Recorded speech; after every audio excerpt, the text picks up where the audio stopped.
आज के पेपर के बाद काफी लोगों का कमेंट आ रहा था कि भाई पेपर अटेम्प्टिंग स्ट्रेटेजी बताओ, जिनका भी 27-28 फरवरी को है या फिर जिनका 1 मार्च को है, उनके लिए पेपर अटेम्प्टिंग स्ट्रेटेजी क्या होनी चाहिए कि ज्यादा से ज्यादा अटेम्प्ट हो पाए। देखो, सबकी अलग अलग स्ट्रेटेजी होती है। मैं आपको अपनी स्ट्रेटेजी बताता हूँ कि मैं कैसे करता हूँ एग्जाम में क्वेश्चन अटेम्प्ट। सब्जेक्ट वाइज बताऊंगा, पूरा देखिए और फिर आप जो है उसमें से अगर आपको कुछ अच्छे पॉइंट लगते हैं उसको आप यूज कर सकते हो एग्जाम में, जिससे डेफिनेटली आपका समय और टाइम बच जाएगा। देखो, सबसे पहले इंग्लिश खुलता है, तो अगर इंग्लिश ओपन हुआ, आरसी आया, मैं उसको जो है स्किप करता हूँ डायरेक्ट। ओके, मतलब नेक्स्ट करता हूँ 7 नेक्स्ट। तो 7 नेक्स्ट करने के बाद अगर मुझे कोई मीनिंग दिख गया, मतलब बोल्ड वर्ड दिया है, उसका मीनिंग पूछा गया है, तो मैं सिंपल सा आरसी को जो है स्क्रॉल करता हूँ पूरा और वो वर्ड देखता हूँ हाईलाइटेड और फिर उसको पढ़ने लगता हूँ। अगर उसका मीनिंग मुझे समझ में आ गया तो मैं टिक कर देता हूँ, आगे बढ़ता हूँ। ओके, आगे बढ़ते बढ़ते बढ़ते पूरा आरसी फिर स्किप कर देता हूँ। देन अगर मुझे पैराजंबल दिखा ABCD ऐसा कुछ, तो उसको बना लेता हूँ मैं। जो 4-5 सेंटेंस दिए रहते हैं ना, उसको पहले मैं अटेम्प्ट नहीं करता। जो ABCD वाला दिया रहता है ऑप्शन वाला, उसको मैं पहले बनाता हूँ और वो ऑप्शन से बनाता हूँ मैं। सबसे पहले मैं देखता हूँ B से स्टार्ट हो रहा है, जैसा B से स्टार्ट हो रहा है देखता हूँ। अगर B से सेंटेंस स्टार्ट हो रहा है तो फिर उसी ऑप्शन को जो है पूरा चेक कर लेता हूँ। अगर B से लग रहा है कि नहीं यार सेंटेंस स्टार्ट नहीं हो सकता, तो फिर नेक्स्ट ऑप्शन पे चले जाता हूँ, फिर नेक्स्ट ऑप्शन, ऐसा ऑप्शन से उसको सॉल्व करता हूँ। ईजी होता है वो। देन फिर फ्रेज रिप्लेसमेंट का क्वेश्चन आता है, उसको मैं सॉल्व कर लेता हूँ अगर मुझे जम गया तो। क्लोज टेस्ट को मैं जो है बाद में अटेम्प्ट करता हूँ। इसी के साथ साथ एरर के जो क्वेश्चन है उसको बाद में अटेम्प्ट करता हूँ। वर्ड स्वैप वाला क्वेश्चन आ जाए तो उसको तो पहले ही बनाता हूँ मैं, अगर दिख गया मुझे तो। अदरवाइज 7 नेक्स्ट फिलर्स का अगर आ गया तो उसको तो पहले ही बनाना है, उसको छोड़ना ही नहीं है। जब सारा कुछ हो जाए देन फिर मैं आरसी पे आता हूँ, जो बचे हुए क्वेश्चन है उसको देखता हूँ, या तो फिर अगर क्लोज टेस्ट रहेगा तो क्लोज टेस्ट को पहले सॉल्व करता हूँ।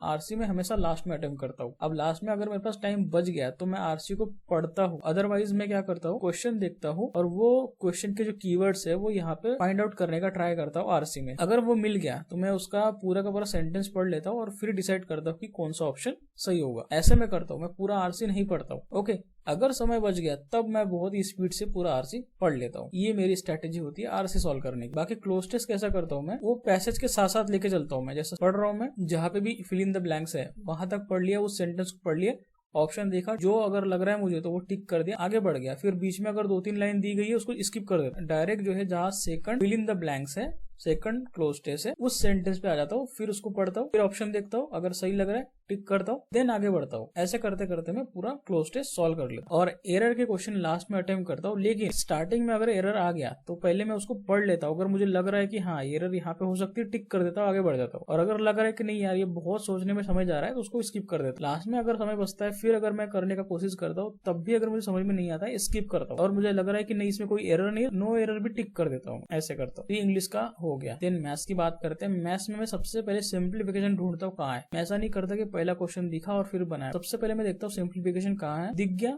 बना लिया, उसको पूरे के पूरे 10 क्वेश्चन बना लिया। उसके बाद मैं देखता हूँ डीआई कहाँ पे है। डीआई अगर दिख गया या फिर क्वाड्रेटिक दिख गया तो वो देख लेता हूँ। डीआई जैसे ही दिखा, मुझे मालूम है कि भाई इजी होगा, तो बस डीआई देखा बनाया। उसके बाद मैं देखता हूँ क्वाड्रेटिक है या नहीं, फिर अगर उसके बाद वो भी नहीं है देन फिर मैं जाता हूँ अर्थमेटिक पे। अर्थमेटिक पे भी जो है मैं चूज करता हूँ कि कौन सा क्वेश्चन में बनाऊँ। देखो, आज का जो क्वेश्चन था ना सेकंड शिफ्ट में, टाइम एंड वर्क का, बहुत ही ईजी था। जैसे कि कुछ मेल जो है इतने दिन में काम करते हैं, वही काम को कुछ फीमेल इतने दिन में करते हैं। यहाँ से मेल फीमेल का रेशियो निकालना था। बहुत इजी क्वेश्चन था लेकिन उस समय क्लिक नहीं हुआ। यहाँ से मेल फीमेल का रेशियो निकल जाएगा। फिर बोला था कि 10 मेल जो है 6 दिन तक काम करते हैं, तो बचा हुआ काम जो है बाकी फीमेल कितने दिन में कर लेगी। ठीक है, ऐसा क्वेश्चन जो कि बहुत ही ईजी था लेकिन उस समय नहीं बना। तो आपको क्या करना है, जितने भी अर्थमेटिक के चैप्टर है उनका बेसिक कर लेना, बस बेसिक फॉर्मूले कर लेना, बेसिक क्वेश्चन कर लेना, बहुत ज्यादा डीप में नहीं जाना है। बेसिक कर लोगे, एवरेज परसेंटेज बेसिक कर लोगे, आराम से 2-4 क्वेश्चन अटेम्प्ट कर सकते हो। ओके, सबसे पहले मैं वही करता हूँ, सिंप्लीफिकेशन डीआई और नंबर सीरीज आएगी तो वो कर लेता हूँ। बाद में सबसे लास्ट में मैं कहाँ जाता हूँ, अर्थमेटिक चैप्टर में। सामने मेरे को दिख रहा है, अगर स्क्रीन पे आ रहा है कि बहुत इजी होगा, लेकिन तब भी मैं स्किप करता हूँ, लास्ट में ही बनाता हूँ उसको। ओके, बात की जाए रीजनिंग की। देखो, रीजनिंग मेरा थोड़ा स्ट्रॉन्ग है, तो इसमें फर्स्ट से लेके तो लास्ट तक मैं बनाता हूँ, लेकिन बीच बीच में वो 1-1 मार्क वाले क्वेश्चन आ जाते हैं, पेयर ऑफ लेटर या फिर वर्ड फॉर्मेशन, उसको स्किप कर देता हूँ मैं।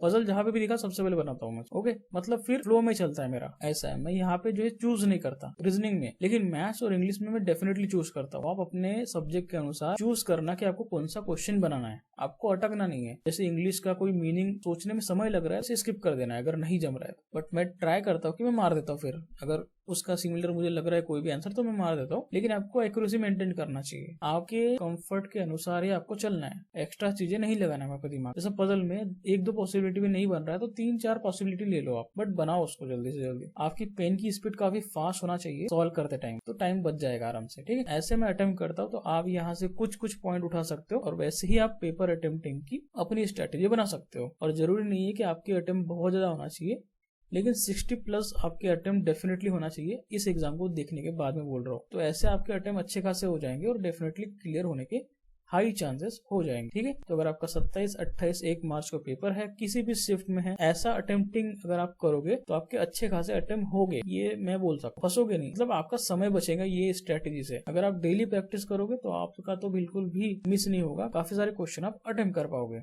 ओके, इसी तरीके से आपको करना है अगर आप चाहते हो तो, अगर आपको ये पसंद आता है तो, ठीक है। बाकी अगर ये वीडियो पसंद आया तो लाइक करना, चैनल पे नए हो सब्सक्राइब करना, बाकी टेलीग्राम ग्रुप ज्वाइन नहीं किया इसको जरूर से ज्वाइन करना, साथ ही साथ व्हाट्सएप चैनल जरूर से ज्वाइन करना। इसमें मैं सारे वीडियोस के लिंक शेयर करता हूँ, लिंक डिस्क्रिप्शन बॉक्स में आपको मिल जाएगा।